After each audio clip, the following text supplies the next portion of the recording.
to roll this ain't top. All up on the same top. Hello and welcome to AFTV. I'm Lumos and this is Toppa, the best of AFTV. We're doing the 12 days of Toppa though. That's a countdown to Christmas Day, and we're looking at all the best moments that haven't been featured on the regular Toppa show. So let's get into it. Yesterday we looked at Belgium and Thai, called them the Wenger boys. I saw you lot going in on Belgium in the comments, man. Go easy on him, man. I know his opinions are a bit mad, but he's a really nice guy, so show him some love as well. Yesterday we spoke about Wenger and how their men are still riding out for him. Today I wanted to look at people's reactions to Unai Emery when he first joined the club, and we can look at that with some hindsight now and appreciate some of the things that were said that were totally out of whack, some things that were surprisingly very spot on. But before we get into it, let me do some shout outs, man. Shout out to Ami Ahmed, Xavier, Gary, DJ Fury and Toppa from Haiti. Caribbean man, them in the building. But anyway, let's get into the reactions from the fans of the news that Unai Emery was appointed.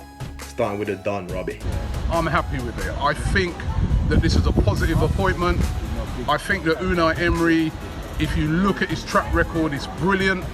I don't have to keep going over it because you know what I've said about his track record, the trophies he's won, the fact that he's coming on the back of winning the treble over there in France. He's a respected manager, so he can attract players. And also, I like his intensity. When you look at him on the touchline, he's animated, he gets stuck in. And also, he's meticulous. He's a guy that he organises defences. And I think he's just what Arsenal need. Can you believe this? Back in May, Claude and Ty were both in agreement, both positive about the appointment of Unai Emery. He changes format, he changes, he's very tactically adaptable, which the previous manager I don't think was. And I'm quite happy with the appointment, and I'm really looking forward to seeing my mate Dick in his new role as manager. Well, it's not Dick. His name is Unai, and that shouldn't be hard for you to say because, like I said in our show, please check it out. I'm going to call him Dick. Well, no, you can't call him Dick if that's not his name. That's like me calling you Charlie. Your name is Claude, isn't it? I mean, we are at the moment a comedy club, so we might as well call it by the comedy name, isn't it? So let's call it. I'm going to call him Dick throughout the season. That's my nickname for him. I'm going to call him Dick. And I'm really looking forward to the first game of the season. For the first time in a long time, August 11th, I can't wait for it. He can really, apparently he can get these players going, which our manager couldn't. I think the comfort zone that we had at this football club will no longer exist.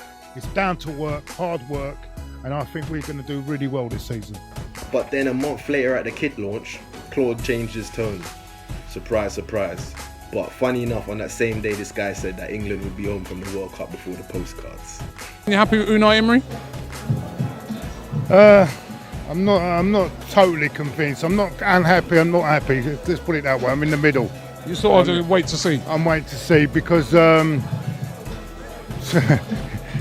to me it looks like another French Brendan Rodgers on because not French, worse to say Spanish Brendan Rodgers. But why is that? Come on, man. Because he won the league over in France. Is that what you're saying? No, I just think that, to be honest with you, I hope he does well, and he's got my full support. But it does worry me that everyone says he was our number one. Gazidis says there was the number one choice. I don't really believe that, really, to be honest with you. Then there were past players such as Nigel Winterburn and Sol Campbell who were optimistic, but they stressed the need for patience from the fans. I think surprises, if you like, to come along the way. You know, trying to pick a team. We might not get a good understanding in the next couple of games, but when everyone's fully fit, what's his team going to be? What's his formation going to be? Tactically, is he going to change it within a game? I think it's an exciting period. It's also, for me, it's a little bit of a nervous period as well because you're not sure what's going to happen. But excuse me, I think what you need is he needs those supporters to be with him and behind him, particularly early in the season, because it looks to me as if at times early in the games we're looking to press, and if you press high up the pitch and you don't get it quite right, you can get played through very, very quickly. So I think it's exciting. I think just hopefully, the manager needs time. I think 3 years is ample time for him to get something going and make a real challenge. I think this year is going to be finding his feet, and hopefully he can kind of surprise everybody as well, and be consistent. And if he can get Champions League, it'd be great. If not, certainly the following year he needs to be getting there. I don't think the third year to be challenging. So I think the Arsenal fans have to give him time, and if he overachieves in the first season, that's great. That's fantastic. Okay, well, I'm hoping we end up at least, the very least, top 4.